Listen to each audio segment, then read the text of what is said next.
There's a fruit growing in backyards across America that tastes like mango met banana at a tropical party. It's called the pawpaw. And if you've never heard of it, that's exactly the problem we're about to solve. Let's dig in. The pawpaw is North America's largest native fruit, and somehow, almost nobody knows it exists. We're not talking about some tiny berry you need tweezers to pick. A single pawpaw can be the size of your fist, weigh half a pound, and one tree can produce up to 50 pounds of fruit in a season. That's more fruit than most apple trees. And yet you've probably never seen one at Whole Foods. There's a reason for that, and it's fascinating. First, let's talk about what this thing actually looks like, because pawpaw breaks every rule.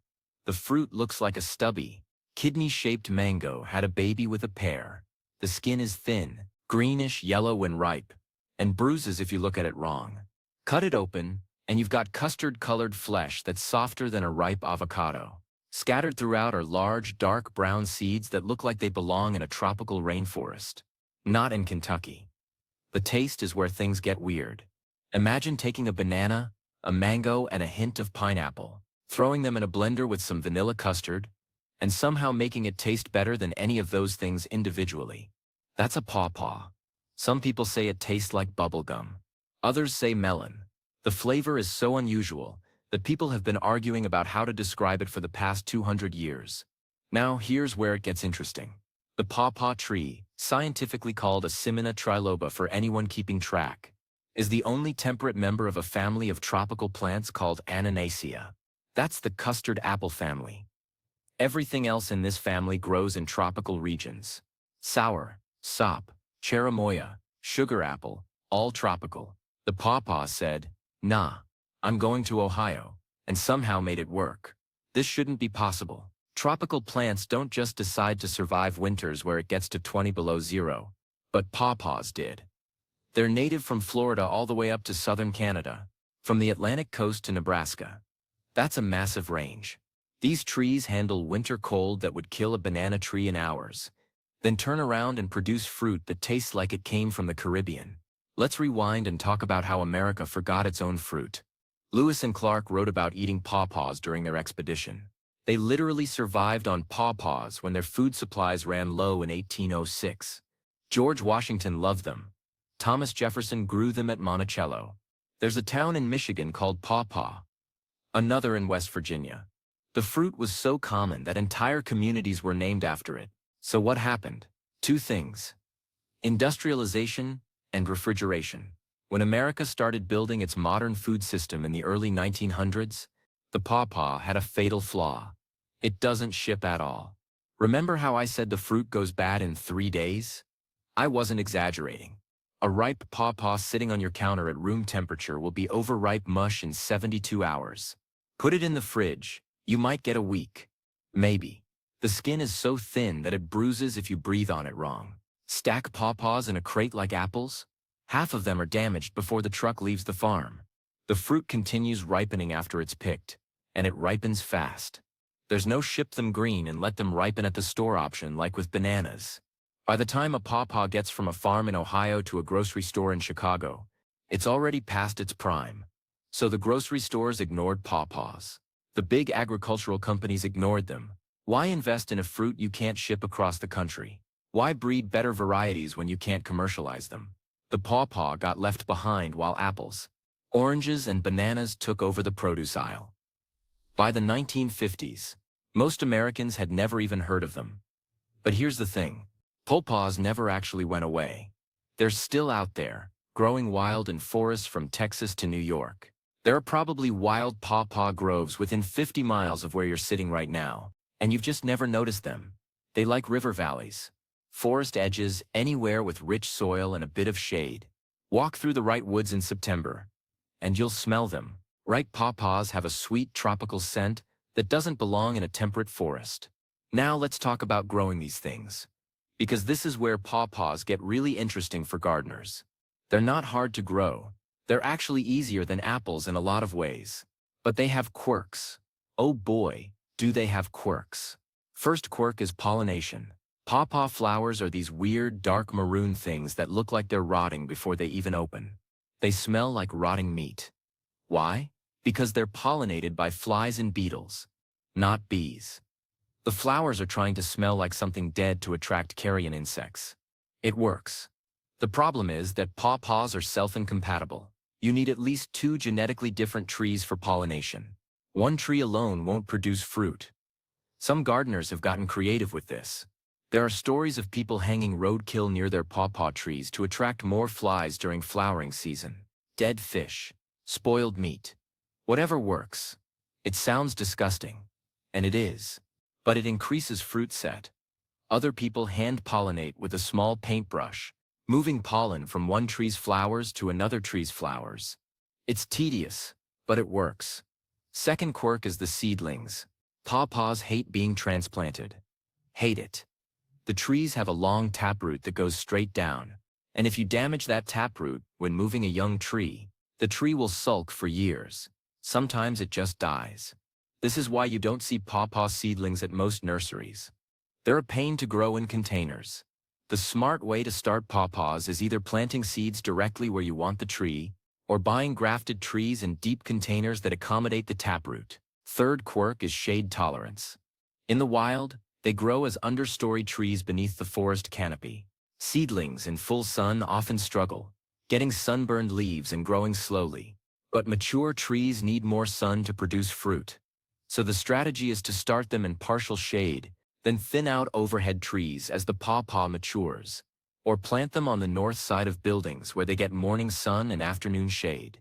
Fourth quirk, and this is a weird one. Pawpaws spread by root suckers. If you've got one pawpaw tree and you leave it alone, in a few years you'll have a whole patch of trees. They send up shoots from the roots, creating clones of the parent tree. This is great if you want a pawpaw grove. It's less great if you wanted one ornamental tree in your backyard and now you've got 15. The suckers can be controlled by mowing or pulling them, but the tree really wants to make more trees. Now let's talk about the fruit itself, because this is what you're really here for. Usually September in most regions. The fruit doesn't all ripen at once. It ripples over about 3 weeks. You'll have some fruit ready to pick while other fruit on the same tree is still hard and green. This is actually great for home gardeners, because you get a steady supply instead of 50 pounds of fruit all at once. How do you know when a pawpaw is ripe? This is critical. An unripe pawpaw is astringent and awful. It'll make your mouth feel fuzzy and dry. A perfectly ripe pawpaw is heaven. An overripe pawpaw is fermented mush. The window is narrow. The skin changes from green to yellowish green. The fruit gets slightly soft, like a ripe avocado. Some people say to wait until the fruit falls from the tree naturally. That's the safest method. Ripe pawpaws drop on their own. But here's the problem with waiting for them to drop. Every animal in the forest is also waiting for pawpaws to ripen. Raccoons love them. Possums love them. Squirrels will take a bite out of every single fruit just to ruin your day. If you've got wildlife, you're in competition. Some people put nets under the trees to catch falling fruit before the critters get them. Others pick the fruit when it's just starting to soften and let it finish ripening inside. Once you've got ripe pawpaws, you need to eat them fast or preserve them. Fresh pawpaws last, as I said, about 3 days at room temperature. Maybe a week refrigerated. But they freeze beautifully. Scoop out the flesh, remove the seeds, pack it in freezer bags or containers, and it keeps for months. The texture changes slightly when frozen and thawed. It gets a bit more watery, but the flavor stays intense. Frozen pawpaw pulp works great in smoothies, ice cream, or baking. And yes, you can cook with pawpaws. Pawpaw bread is like banana bread, but better. Pawpaw ice cream is legitimately incredible. Pawpaw wine. Pawpaw liqueur. The fruit has enough natural sugar and flavor that it ferments well. There's a whole subculture of pawpaw enthusiasts experimenting with recipes. The seeds are toxic, by the way. Don't eat them. They contain compounds that are mildly poisonous. Not deadly, but you'll have a bad time. The flesh is perfectly safe and nutritious. One pawpaw has about 3 grams of protein, which is unusual for fruit. It's got vitamin C, magnesium, iron, and a bunch of other nutrients. It's legitimately healthy, not just delicious. Now let's talk about varieties, because not all pawpaws are created equal. Wild pawpaws vary dramatically in quality. Some are fantastic, some are mediocre. Some taste weird or have too many seeds or ripen unevenly. If you're planting pawpaw trees, don't just grab seeds from a random tree. Get a named cultivar that someone has already selected for good traits. There are dozens of named pawpaw varieties now. Shenandoah Susquehanna, Pennsylvania Golden, Potomac. These are cultivars bred for larger fruit, better flavor, fewer seeds, or other desirable traits. Kentucky State University has been running a pawpaw breeding program for decades, developing varieties specifically for better fruit quality and disease resistance.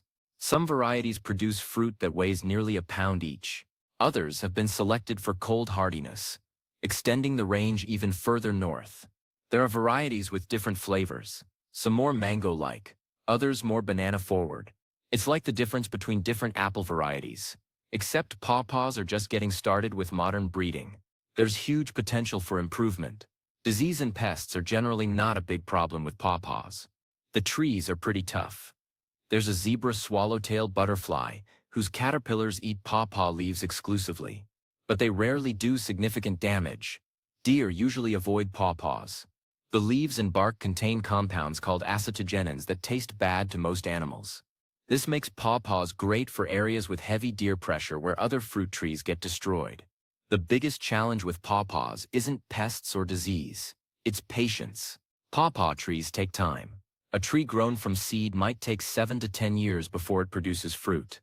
Grafted trees are faster, usually fruiting in 3 to 5 years, but that's still a significant wait. This is not a fruit for people who want instant gratification. You're planting for the future. But here's why it's worth it. Once a pawpaw tree starts producing, it can keep going for decades. These trees live 50 years or more in good conditions. You're not just planting a tree, you're planting food security for yourself and potentially your kids. And unlike apple trees that need constant spraying and pruning, pawpaws are relatively low maintenance once established. There's also the novelty factor. How many people do you know who grow their own tropical-tasting fruit in a temperate climate? Pawpaws are a conversation starter. Bring pawpaws to a potluck, and suddenly you're the most interesting person there. Where did you get these? What are they? Can I have the recipe? It's a unique fruit that most people have never experienced. The conservation angle matters too. Pawpaws are native. They're part of North America's natural heritage. By planting and promoting pawpaws, you're helping preserve genetic diversity and supporting native ecosystems. The trees provide habitat for wildlife, food for specialized insects, like that zebra swallowtail butterfly, and they do it all without requiring fertilizers or pesticides. There's been a small but growing pawpaw renaissance in the past 20 years. Farmers markets in pawpaw regions now occasionally have them for sale, usually at premium prices. There are pawpaw festivals in Ohio, Kentucky, Maryland, other states, with strong pawpaw traditions. These festivals celebrate the fruit with tastings, recipes, tree sales, and general pawpaw enthusiasm. Some small-scale farmers are figuring out the logistics of selling pawpaws locally. The trick is keeping the supply chain extremely short. Sell it the same day or the next day, done. No shipping, no warehousing, just direct farmer to customer. It works in a localized economy. You're never going to see pawpaws at a national grocery chain, but you might see them at a really good farmer's market. The interest in native foods and permaculture has helped pawpaws too. People interested in forest gardening love pawpaws because they're a productive understory tree. You can integrate them into food forests, planting them beneath taller nut trees, creating layers of edible plants. The pawpaw fits perfectly into that system. There's also growing interest in pawpaws as a climate-resilient crop. As temperature zones shift and weather patterns change, pawpaws might become more viable in areas where they previously struggled. They're tough, they're native, they don't need irrigation once established, and they produce nutritious fruit. That's valuable in an uncertain agricultural future. Let's talk about challenges beyond the obvious shipping problem. Pawpaws have a PR issue. The name doesn't help. Pawpaw sounds silly to modern ears. Some people call them Indiana bananas, or Hoosier bananas, trying to rebrand them as more appealing. Others lean into the weird name, embracing the quirky nature of the fruit. The appearance doesn't help either. Pawpaws don't look polished like supermarket fruit. They're lumpy, they bruise easily. They don't have that perfect commercial sheen. In a culture that judges fruit by appearance first, pawpaws fail the beauty test. But bite into one, and suddenly none of that matters. Education is the biggest barrier. Most people have never tried a pawpaw. They don't know what they're missing. Getting someone to try their first pawpaw is the challenge. Once they do, they're usually converts. The flavor is that good. But you can't sell what people don't know they want. Some enthusiasts are working on this. YouTube channels dedicated to pawpaws, blog posts with growing guides, social media accounts posting pictures of pawpaw harvests. It's grassroots marketing for a fruit that corporate agriculture abandoned. And it's slowly working. More people are planting pawpaw trees. More gardeners are seeking out cultivars. The knowledge is spreading. Here's my take on the whole pawpaw situation. This fruit represents something important. It's a reminder that the best food isn't always the stuff that ships well or looks perfect in a store. Sometimes the best food is local, seasonal, weird-looking, and absolutely delicious. Pawpaws can't compete in the modern global food system. They don't need to. They compete in your backyard, in community gardens, in local food networks, where freshness and flavor matter more than shelf life.